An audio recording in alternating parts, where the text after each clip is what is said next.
káàsán o, ẹ káàárọ̀, ẹ káalẹ́ o. Èmi ọmọ yín náà ni o, olólùfẹ́ yín. Mo tún dé o. Orin orílẹ̀-èdè wa ní èdè Yorùbá ni mo mú wá fún yín fún ìgbádùn àwọn ògùwẹrẹ àti àwọn àgbàlagbà tí wọn bá mọ̀.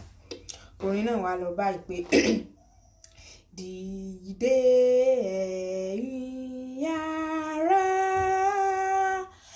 wa ká jẹ́ pé Nàìjíríà ká fìfẹ́ sílẹ̀ wá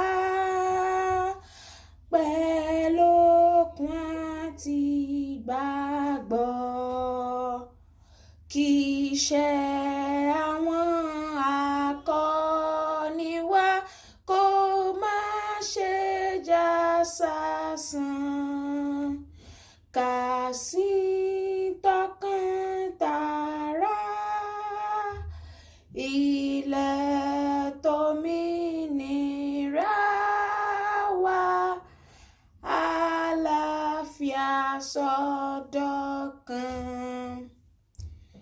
Mo ṣe ìlérí fún orílẹ̀-èdè mi Nàìjíríà láti jẹ́ olódodo, ẹni tí ó ṣe é fọkàn tán àti olótìítọ́ ènìyàn, láti sìn ín pẹ̀lú gbogbo agbára mi àti láti sa ipá mi gbogbo fún ìṣọ̀kan rẹ̀ àti láti gbé e ga fún iyì àti ògo rẹ̀. Kí Olúwa kí ó ràn mí lọ́wọ́. Àmín.